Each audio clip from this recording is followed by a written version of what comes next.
Assalamu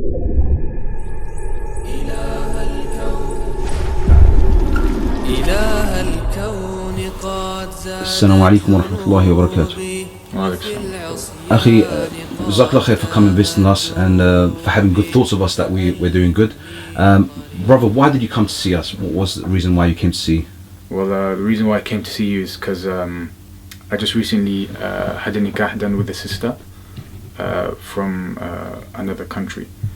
And whilst that whole ordeal was going on, I started seeing really bad dreams, of scary kind, wake up, cry, blah, blah, blah.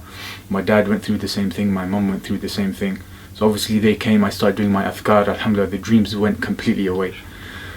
And then after my dad came back, the day he came back, my mum started to feel really heavy. And then 2 days later, she started, that's when the actual affliction really showed up. She started going crazy. She started telling my dad, don't touch me. She was just calling for me, but not for my dad. She's like, don't touch me. She was holding the Quran to her heart.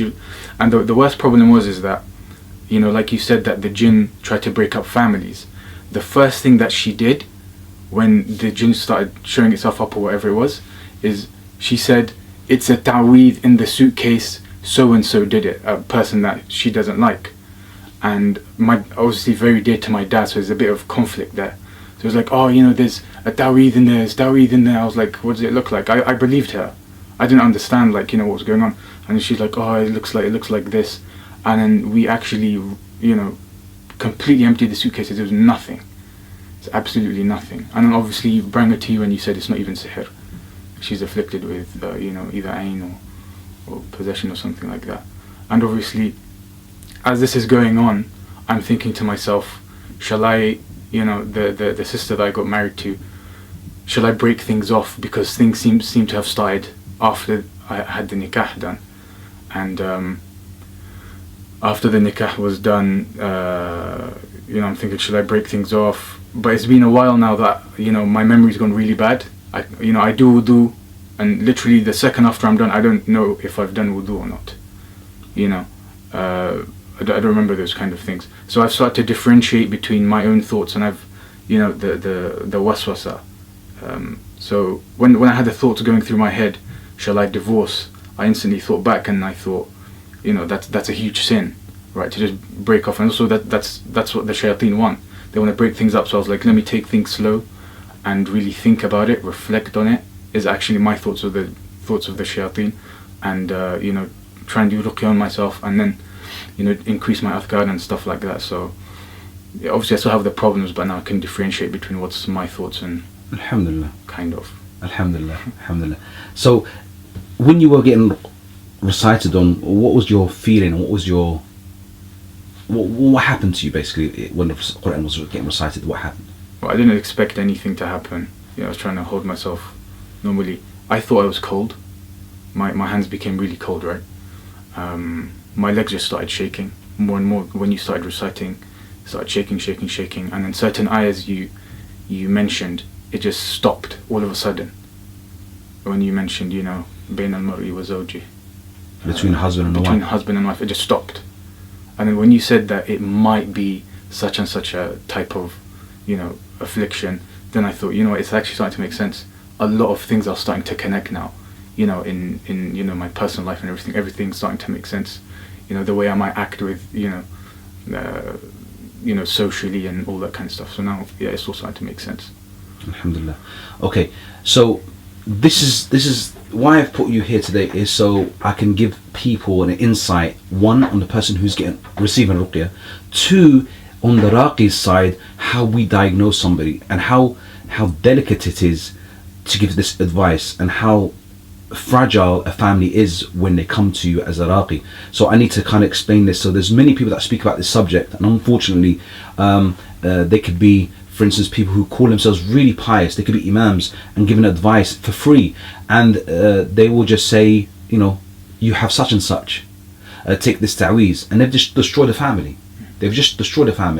And they might feel they're pious. These people who are maybe imams, peers, whatever they are, they feel themselves they are pious. They might, when they go to sleep, feel like they're floating on air, They don't feel, when they sleep, they don't sleep on a bed. They actually are flying on the air. That's how they feel. The shayateen will make them feel they're special. So when they give advice, they give it with full confidence because they've been given a special gift. Who from? From Allah or from shaitan? It's from shaitan. Why? It's because shaitan has used them to split a family. And who are these people? These people who are highly ranked in the community. Okay, they look pious. They have a white long beard. They have a tasbih in their hand. They have a ring, a silver ring on their hands. But it doesn't mean everything they say is right, and it doesn't mean they tell you to wear ta'weez. You should wear ta'weez. That's one particular type of people. Then you have another type of people that have picked up a book, for instance, a book that says how to protect yourself from shaitan, or how to get rid of sihr, or how to get rid of ayn. But then when they read the book, all they've done is read the book. They actually haven't sat down with the sheikh who wrote the book to explain it to them in detail.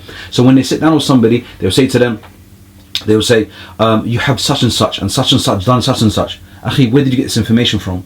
It was the jinn who said it. Why did you believe the jinn? Why did you believe the jinn, akhi? You gave this family the wrong information and cause massive corruption. And that's what the shayateen want to do. That's their ultimate goal. So as a raqi, we have a responsibility to keep family ties. Barakallahu feek, may Allah reward you. Inshallah billah. I hope this is all public, inshallah, and they benefit from it. Barakallahu. Alhamdulillah, wa salatu wasalam ala rasulullah. Alhamdulillah, the brother has good thoughts of us. He came to visit us concerning his mother, and eventually he kind of said, look, maybe I need to be seen as well. When he did so, he did react to recitation of the Quran. Now, this is a very delicate situation because there's many family members involved in this, and especially when you have a close family, syndicate, that what the shayateen want to do, they want to separate the family, because the family, when they're together, they're strong. When they're separated, they're weak, and the shayateen want them to be separated.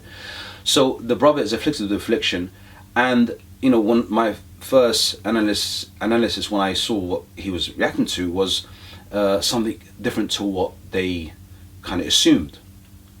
But when I carried on reading, they were kind of 80% right what was going on. But now it's my responsibility in how to give him this information and how for him to contain it and deal with it the correct way. But if I was to speak carelessly, just because of the my knowledge of how to diagnose somebody, I can destroy a family. So I have to be very careful how I portray this.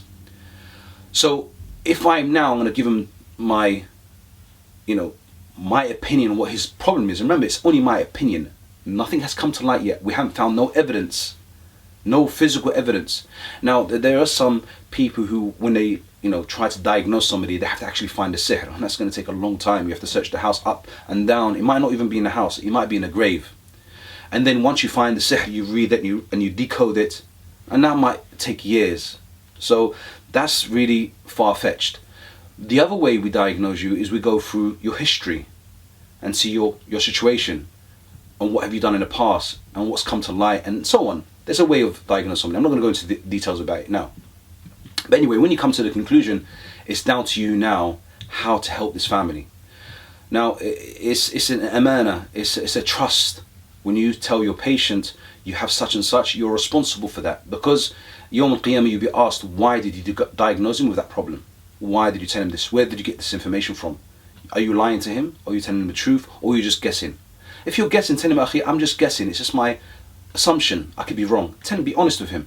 But don't tell him this is, for sure. A person could have ayn before he had sihr. He could have jinn possession before he had sihr or ayn. Okay? And that can cause a lot of confusion to the patient and to the raqi. So please bear that in mind. Barakallahu feekum. Assalamu alaikum wa rahmatullah wa barakatuh. إله الكون قد زادت ذنوبي وفي العصيان قد تاهت دروبي فألهمني طريق الحق دربي.